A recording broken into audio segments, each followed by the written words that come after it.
C'était censé être un simple scan de routine d'une planète sans vie, jusqu'à ce que ça ne le soit plus.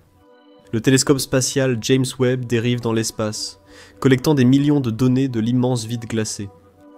La plupart du temps, il s'agit d'un bruit cosmique standard, mais parfois, quelque chose d'extraordinaire émerge et remet en question les connaissances des scientifiques. Quelque chose qui pourrait bien être le premier véritable signe de vie au-delà de notre système solaire. Dans cet épisode de l'Infographics Show, nous explorons l'inconnu. James Webb a détecté quelque chose d'inhabituel sur K2-18b qui suggère la présence de vie. Abonnez-vous. Voyageons à 124 années-lumière de la Terre, dans l'espace profond, où aucun humain ne s'aventurera probablement jamais. Les télescopes comme James Webb sont nos seuls outils pour explorer les confins de l'univers. Nichée dans la constellation du Lion se trouve K218, une étoile naine rouge. Le plus petit type d'étoile, et l'un des plus courants, mais ce n'est pas l'étoile qui nous intéresse aujourd'hui. Les objets autour de lui font parler les scientifiques. De nombreuses étoiles dans l'univers ont des planètes, grâce à leur forte attraction gravitationnelle. Au fil des éons, des objets attirés dans leur orbite absorbent de la matière et deviennent des sphères massives en orbite permanente. Certaines développent leur propre atmosphère et environnement, mais aucune n'a développé la vie, à notre connaissance. La Terre se trouve dans ce que les scientifiques appellent la zone habitable, ou la zone de Goldilocks. Ni trop chaude, ni trop froide, mais juste comme il faut pour permettre la vie. Cependant, la distance du Soleil n'est pas le seul facteur permettant la vie sur Terre. La capacité de la Terre à abriter plus de 8 millions d'espèces provient d'une longue chaîne d'événements rares et de coïncidences cosmiques qui n'ont été reproduits nulle part ailleurs à notre connaissance. Hollywood a peut-être créé des attentes irréalistes concernant la vie dans l'espace. Il est très peu probable que nous recevions la visite d'extraterrestres exigeant qu'on les conduise à notre chef, ce que nous ne souhaiterions peut-être pas de toute façon. Il n'existe aucune preuve de vie similaire ou plus avancée que les humains, et le niveau de voyage spatial nécessaire pour atteindre la Terre depuis d'éventuelles planètes extraterrestres serait d'un tout autre ordre. L'envoi d'une mission habitée sur Mars reste difficile, sans parler d'un autre système solaire. Il est plus probable de trouver sur une autre planète les premiers éléments constitutifs de la vie, et c'est peut-être ce que nous avons découvert. La planète K2-18b n'était pas la cible initiale. Initialement repérée par le télescope Kepler, elle n'était qu'une des nombreuses nouvelles planètes découvertes. Mais lorsque le télescope spatial James Webb a examiné de plus près, K2-18b s'est démarqué et s'est révélé digne d'une étude approfondie. Classée comme une sous-Neptune, ou ayant un rayon plus petit que celui de Neptune, elle fait environ 2,6 fois le rayon de la Terre, et elle se trouve dans la zone habitable de son étoile. Pour la rendre encore plus intéressante, elle a une atmosphère. Et là où il y a une atmosphère, il y a un potentiel pour la vie. Après confirmation de son atmosphère, K2-18b est devenu une priorité pour des études approfondies par le télescope spatial James Webb. Dans les années suivantes, le télescope a révélé que la densité de la planète se situe entre celle de la Terre et de Neptune, indiquant une richesse en hydrogène. Les scientifiques ont différentes théories sur le type de planète qu'il s'agit. Il pourrait s'agir d'une planète rocheuse avec une enveloppe d'hydrogène, ou d'une planète gazeuse comme Neptune. Mais la théorie la plus fascinante est qu'il pourrait s'agir d'une exoplanète issienne, c'est-à-dire une planète avec une atmosphère riche en hydrogène et une surface d'eau, ce qui offrirait une atmosphère extrêmement riche pour une vie potentielle. Et elle a eu beaucoup de temps pour se développer. On pense que la planète a mis quelques millions d'années à se former, et compte tenu de sa position dans le système solaire, il est probable qu'il y ait au moins un isolateur à haute pression à sa surface. S'il y a de la vie, elle est probablement isolée dans un océan sous-marin. Cependant, l'existence de cet océan reste encore très débattue. Détecter un tel océan est difficile de l'extérieur, surtout à cette distance, et le seuil où le liquide et le gaz se transforment l'un dans l'autre peut varier selon l'environnement. La planète reste en grande partie un mystère, mais elle l'est de moins en moins au fil des années. Des progrès constants ont été réalisés annuellement pour déterminer la composition de la planète depuis sa découverte en 2015. Dès que l'intérêt de la planète a été confirmé, le télescope a commencé à y détecter de nombreuses molécules spécifiques. En 2019, de la vapeur d'eau a été découverte dans l'atmosphère de cette planète, faisant d'elle l'une des rares à présenter ce potentiel. En 2023, la détection de dioxyde de carbone et de méthane sur cette planète l'a placée dans un groupe encore plus restreint de planètes, pouvant potentiellement abriter la vie comme la Terre. Mais aucun feu vert immédiat n'était donné, jusqu'en 2025, où cette planète devint le sujet de discussion principale des astronomes. Jusqu'à présent, une grande partie de l'analyse de la planète était centrée sur son climat. Les scientifiques chargés d'analyser l'atmosphère de la planète cherchaient des signes d'un environnement, mais ils ne cherchaient pas la vie en tant que telle. Mais c'est exactement ce qu'ils pourraient avoir trouvé en décomposant les composants de l'air. En 2025, une équipe de l'université de Cambridge a identifié des signatures atmosphériques correspondant à deux composés, le sulfure de diméthyle ou sulfure de diméthyle, et le disulfure de diméthyle, disulfure de diméthyle. Ce sont des molécules microscopiques, bien trop petites pour être détectées à l'œil nu. Et pourtant, James Webb les a repérées à 124 années-lumière, preuve de sa sensibilité incroyable. Mais voici ce qui rend ces composés si importants. On considère qu'ils n'existent qu'en présence de lumière. La présence de l'un ou l'autre de ces composés aurait suffi à susciter l'étonnement, mais ce qui a vraiment stupéfié le monde de l'astronomie, c'est la quantité. Ces molécules éphémères ont été détectées en concentration des milliers de fois supérieures à celles de la Terre, malgré leur décomposition rapide. Cela indique qu'elles étaient souvent renouvelées. La perspective qu'il pourrait y avoir beaucoup de vie ailleurs que sur cette planète. Cette planète lointaine pourrait-elle subir une évolution rapide en devenant la plus intéressante de l'univers à étudier ? Les gens ne sont pas timides pour donner leur avis, mais les réponses varient selon la personne interrogée. Le diméthylsulfure, sulfure de diméthyle, est un composé organosulfuré simple produit lors de la cuisson. Il est aussi réputé pour son odeur très désagréable. Le chauffage de matières organiques, comme le maïs, le chou, les betteraves et les fruits de mer, le créent généralement. Il peut aussi provenir de bactéries contaminant les brasseries, où la plupart des gens le rencontreront. Mais il peut aussi être produit par des sources naturelles, en particulier lors des processus biologiques du phytoplancton. Donc, nous pourrions avoir une planète malodorante entre les mains, mais cela signifie-t-il la vie ? Le professeur Niku Marusudan, scientifique principal du projet, était d'emblée optimiste. Il a déclaré que dans un an ou deux, il espérait analyser les données plus en profondeur et apporter une preuve concluante de la vie sur cette planète lointaine. À 700 trillions de miles de la Terre, il est probable que toute découverte sur cette planète resterait une question de spéculation et d'observation. Mais avec un télescope puissant comme le James Webb à la disposition du scientifique, ce sera comme si nous y étions. Le professeur a été stupéfait par la quantité record de gaz détectée sur cette exoplanète. Ce qui voudrait dire que si elle était parallèle à la Terre, ce monde n'aurait pas seulement de la vie, comme il en regorgerait. Cela a rapidement attiré des chercheurs d'autres universités, tous désireux d'étudier cette planète qui était soudainement la vedette du moment. Le docteur Subir Sarkar, astrophysicien de Cardiff, a été l'un des premiers à théoriser que cette planète pourrait abriter un vaste océan, offrant l'environnement nécessaire au phytoplancton, comme nos propres océans. Si la vie existe sur ce monde, elle était probablement dominée par des micro-organismes, qui pourraient être les bases de quelque chose de plus grand. Cette planète pourrait être véritablement sans précédent à bien des égards.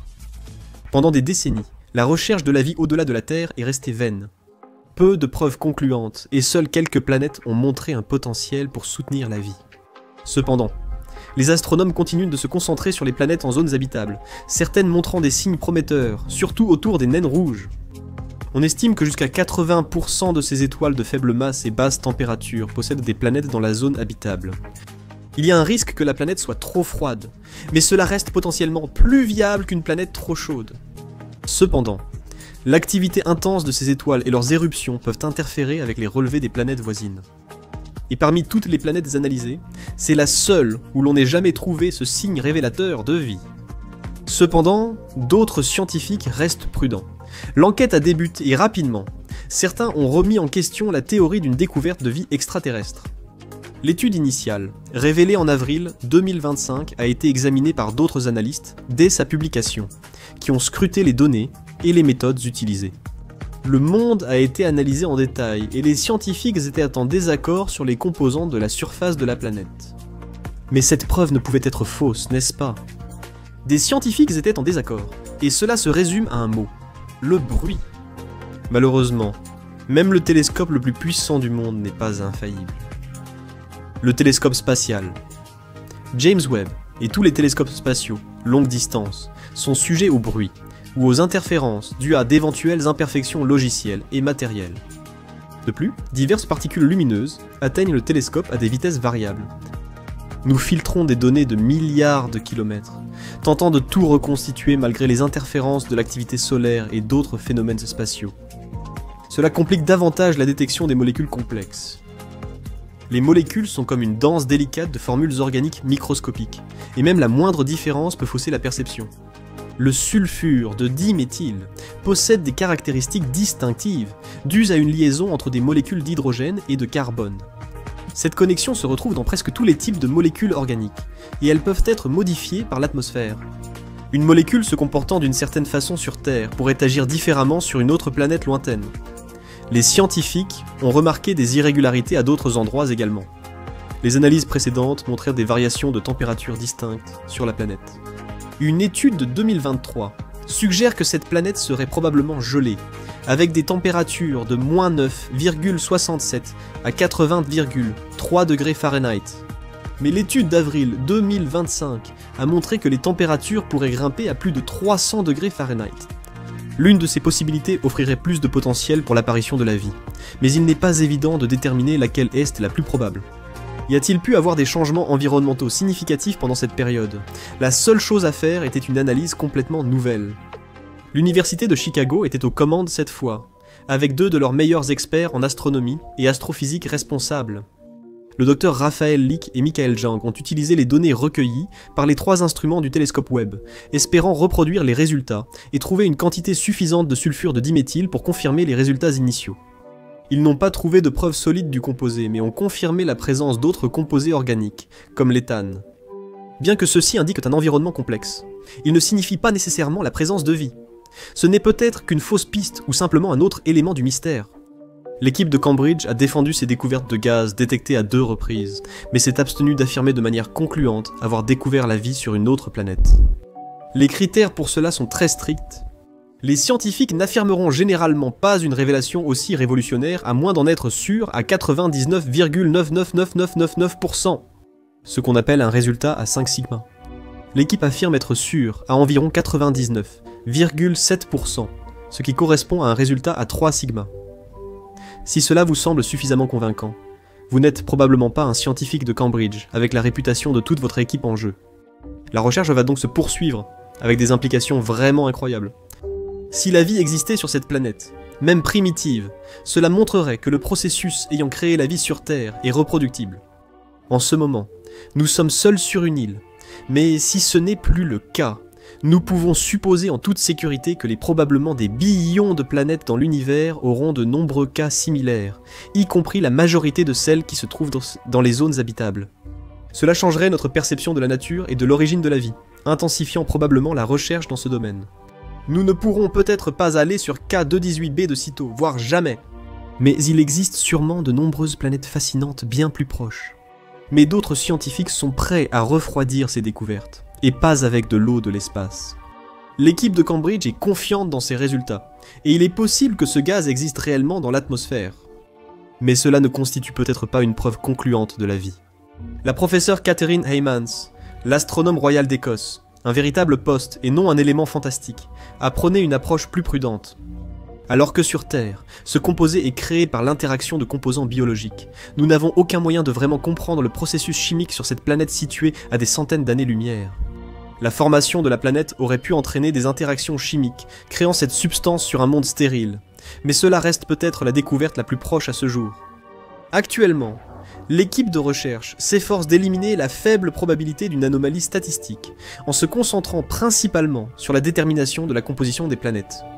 La présence d'un océan ou d'un monde gelé sur la planète sera cruciale pour déterminer son potentiel de vie. Tandis que d'autres chercheurs proposent et cantent des théories alternatives sur ce monde, l'équipe de Maroussidan se focalise sur l'absence d'ammoniac dans l'atmosphère. L'ammoniac peut être absorbé par l'eau, et il est très courant dans les atmosphères dépourvues d'eau, donc un vaste océan pourrait expliquer son absence. Cependant, si la planète avait beaucoup de roches en fusion en surface, cela absorberait l'eau et éliminerait toute possibilité de vie. Et les mêmes données pourraient fournir plus d'une réponse. L'un des plus grands défis pour les chercheurs est le caractère expérimental d'une grande partie de cette recherche. Le télescope spatial James Webb analyse des données provenant de milliers de milliards d'années-lumière, et aussi puissant soit-il, il y a de nombreuses variables à prendre en compte. La détection de molécules dans l'atmosphère planétaire se fait principalement par l'identification d'empreintes chimiques, en analysant l'absorption des longueurs d'onde de la lumière stellaire lors de sa traversée. Chaque molécule possède des motifs distincts dans le spectre lumineux, mais certains sont si proches d'autres que cela peut entraîner des faux positifs. C'est le cas pour le sulfure de diméthyle et l'éthane, une molécule bien plus courante. Il n'y a qu'un seul atome de soufre qui les différencie. Et c'est le genre de choses que même le télescope le plus puissant du monde pourrait avoir du mal à déchiffrer. Et cela signifie que chaque grande annonce est un véritable champ de mine. Annoncer la preuve d'une vie extraterrestre serait l'un des plus grands bouleversements de l'histoire de la communauté astronomique, et l'annoncer sans preuve solide mettrait fin à une carrière. Parce que s'appuyer sur ces empreintes moléculaires est la meilleure preuve dont nous disposons. Les scientifiques veulent s'assurer de pouvoir les distinguer autant que possible avant de faire de grandes déclarations. C'est le genre de choses qui peut faire ou défaire une institution de recherche, et tout le monde veut être le premier à la confirmer ou à la réfuter. Et ce ne serait pas la première fois que la vie extraterrestre fait l'objet d'un débat scientifique intense. Des observations d'objets volants non identifiés aux canulars de foire prétendant être des extraterrestres momifiés. Les canulars sur la vie extraterrestre suscitent des débats depuis des décennies. Les observations d'extraterrestres ne suscitent généralement pas beaucoup d'intérêt parmi les scientifiques, qui soulignent souvent qu'il pourrait s'agir d'un hibou posé sur un arbre mort, comme ce fut probablement le cas à Flatwoods, en Virginie occidentale, en 1952. Les chasseurs d'extraterrestres répondent de souvent « C'est exactement ce qu'ils veulent que tu penses, mec !» Mais il faut beaucoup pour que les scientifiques s'intéressent à un signe potentiel de vie extraterrestre. Et quand c'est le cas, presque tout le monde le remarque. Des discussions sérieuses ont eu lieu sur la vie potentielle sur 2 planètes de notre système solaire, plus faciles à identifier et explorer. La plus célèbre est évidemment Mars. Non, il n'y a probablement pas de petits hommes verts là-bas, mais la planète rouge possède de nombreuses caractéristiques sur son terrain poussiéreux, qui pourraient indiquer qu'il y avait autrefois des océans sur la planète. Mars est suffisamment proche de la Terre et du Soleil pour qu'elle ait pu potentiellement abriter la vie lorsqu'elle avait une atmosphère, mais cette atmosphère a été arrachée par un événement cosmique, peut-être celui qui a créé la ceinture d'astéroïdes. Compte tenu de l'époque, toute vie sur Mars aurait été très primitive, mais des preuves pourraient encore exister dans le substrat rocheux martien. Des preuves pourraient exister sur une autre planète, mais y accéder est plus difficile. Vénus est sans doute la planète la plus inhospitalière de notre système solaire. Malgré sa distance au Soleil, plus grande que Mercure, Vénus est plus chaude, surtout en raison de son atmosphère composée de gaz toxiques. Son environnement acide est aussi inhospitalier que possible pour toute forme de vie connue. L'atmosphère de Vénus contient de la phosphine, un composé inflammable et hautement toxique, qui peut être produit par la décomposition de matière organique, ce qui signifie qu'il pourrait aussi être créé à partir de matière non organique. Mais une étude de 2020 a soulevé la possibilité qu'elle existe en quantité suffisante pour indiquer la présence de vie. L'étude audite a été révisée et est moins prometteuse, mais la planète reste l'une des perspectives les plus intéressantes pour la vie dans notre système solaire. L'une des sources les plus prometteuses pourrait ne pas être une planète du tout. Notre Lune n'est peut-être qu'une boule rocheuse bonne seulement pour planter des drapeaux et se vanter dans la course à l'espace, mais ce n'est pas le cas pour certaines des autres lunes qui orbitent autour des géantes gazeuses. Des lunes comme Io et Titan possèdent encore leurs propres environnements uniques, presque comme de petites planètes, mais aucune n'est peut-être plus intrigante que la lune Encelade qui orbite autour de Saturne. Cette lune est constamment recouverte de neige, et l'analyse de ses panaches indique la présence de cyanure d'hydrogène, un composé chimique clé dans la formation de la vie. Les recherches sur cette lune, qui ne fait qu'un dixième de la taille de sa sœur Titan, sont toujours en cours, mais l'une des perspectives les plus fascinantes, et qui en soulève une autre tout aussi intéressante, c'est que la vie n'y est peut-être pas encore apparue. Le temps évolue mystérieusement à travers l'univers, et d'autres planètes pourraient être dans une phase d'évolution totalement différente de la nôtre.